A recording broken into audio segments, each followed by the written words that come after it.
whawhetai mua ke e ki pia mahalo mo e tau te mauai pongi whakawhawha koe ni koe pongi monite ni au tolmo fulu mātaha o e mahina koe ia ko aokosi koe au whakaosi ane mahina ko aokosi pia koe ni tau kolofiama ki he ke pongi ni pia whakatawange peo ku alo maari e ai mea kotoa pia mei apina koe tau kolofiama ke pongi ni au whakaosi mahina ko aokosi to o me kosperi na hike sione tolu e wahe pia koe walu koe ia koe vesi te ulau atu e heni riu koe ia pāki motua koe pāki awesi ko spere na hike sione tolu e wahe walu e vesi u pehena kono whakarea o ku mairi ai matangi kono whaiteri hape pia ku ke whanongo ki hono mumuhu o ia ka uikai te ke ilo pe ku hau mei whe pe ku alu ki whe ia o ku pehepe aia kotoa pe o ku whanau i he lau maari e ka pau te ke hanga o antalaini ki fo i rea o asi e veso no walu i heke konga ulua ke veso no walu pehe koe whairea koe whaiteri ha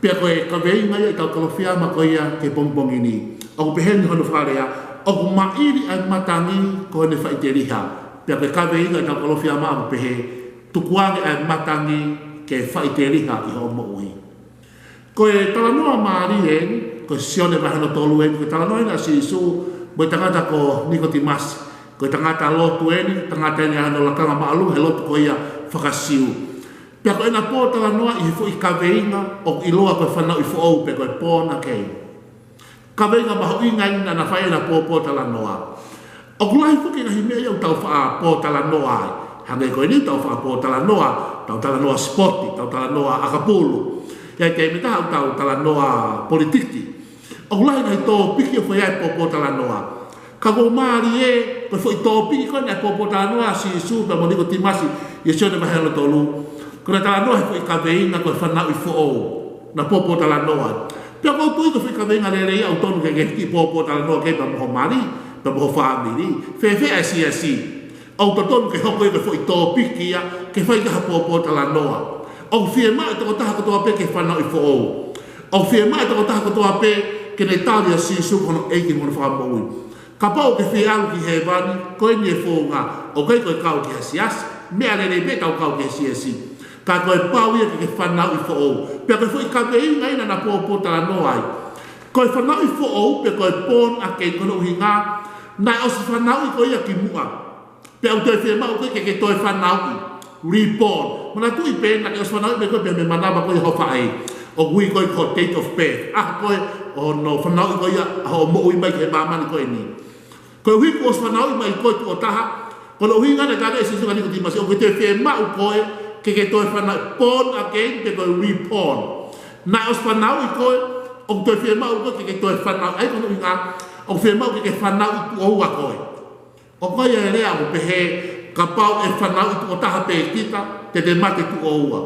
Pe ka pau te whanau i tu oua, te mate tu o taha pe. Pe a kuhinga e rea koe he mui whaka Kristiane, ka pau ne whanau tu o taha mai pe koe hange koe whanau pe koe pe manawa koe ia hawha e te ke mate tu o ua aia koe mate alu ki tahane ki nanga pe a moe mate koe hea noafio heri mate tae ngata pe ka pau e whanau tu o ua koe aia koe whanau me koe pe manawa hawha e pe a toi whanau i fu o tali si isu o ku ke mate tu o taha pe aia koe mate pe koe alu koe ia ki whai toka kai kehe o ku mahu inga au pito ke tau ki pōpō tala noa i pongpongiro whikau aku pe a moe me a kui koe whanau i fu o os whanau i kotoa mai ki tau tōpe me manawa e tau whae, ko ahu whae re ia koe date of birth. Sāme ni mataha version ni mape e te vita, na e tui ia e whae ia te au, koe anga hala na e whanau i au koe anga kou.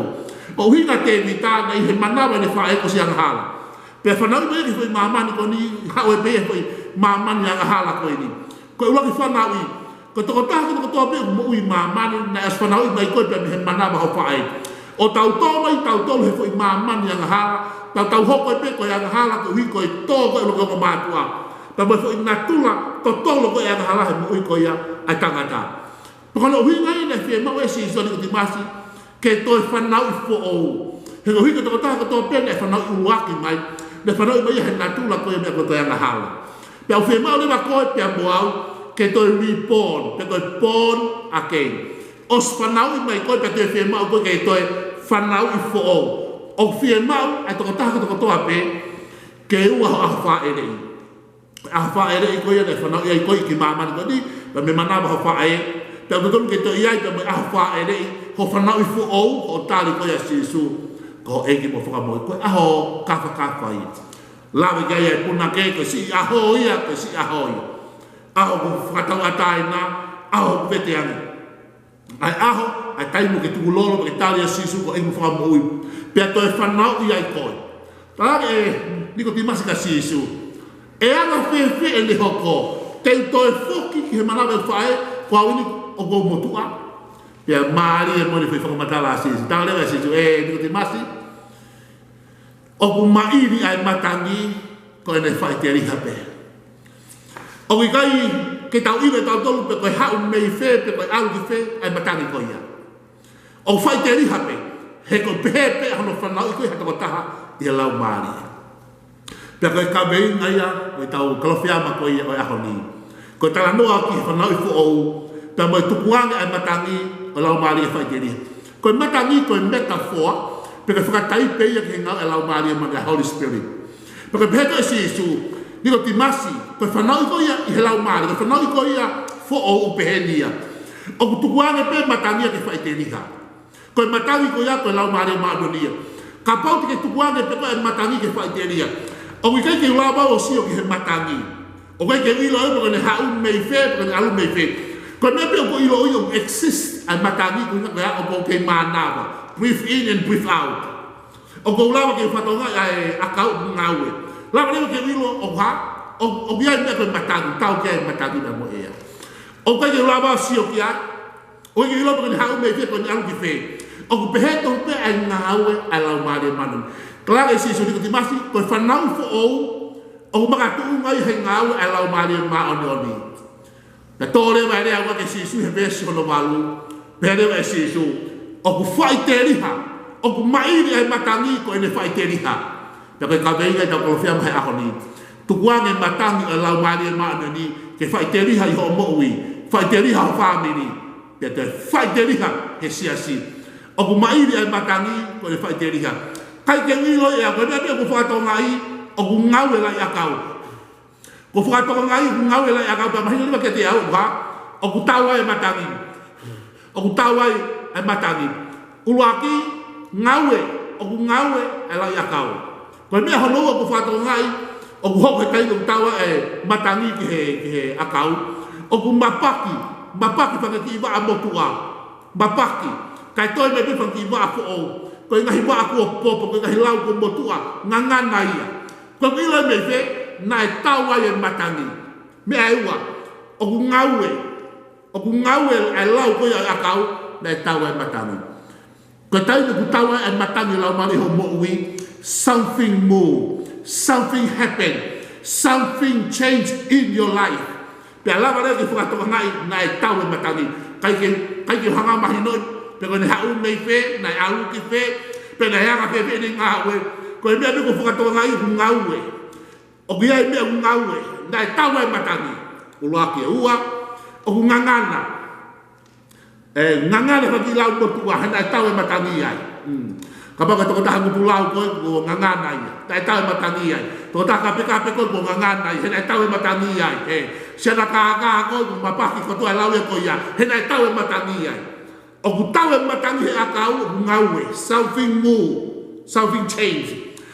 Mea hono ua ko tenu taua e matangi, o ku ngangana rewa mea motua. Kai toi mea rewa mea fo'ou ia kalaisi. O ku mairi ai matangi, ko ene whai te riha pe. Ko taimi o tau hawai ki he otua, pabau ko hofia maui ko whanau i fo'ou ke lau maari otua. Ko ho hau pe ko tukulolo ki talange, lau maari e maani o ni hoko mai o whai te riha. Tukuange matangi o lau maari e, pe hau pe tonga, pe toke lau pe ko hifo pe koe hahake. Tukuange matangi o lau maari e ke whai te riha i ho moui, pe whai te riha i ko moui. Tukuange ni hanga whakaliriu ki tau tau, pe he nau nau, pe nau nau. Tukuange matangi o lau maari e maano ni, ke ni hanga whai ho tau whakawhetongi. I lo i he whaamiri mi kai mahi mga kau ngāmea. Ha whaitu peu tau i ai. Ai ngau e whai he lau maari o tua. He kei ki tau toi fōki tau tau he manawa e tau whae. He kehe au pite whanau i whaau ia. Koe whanau ia o tau nofu tau fofoa he manawa e o tua. I he ngau e lau maari e manoni. Ka tau whakahoata mai rewa ki tua e koloria. Pea moe nau e o tua. O ku mairi ai matangi ko le fai te riha. O ke fie mau i ko e mai ni ai matangi ko ia. O ko fie mau e mai ni ai matangi ko ia. Ko fie mau e family, ko fie mau e siasi. Ko fie mau e ahoni. Tuanga e matangi ke fai te riha.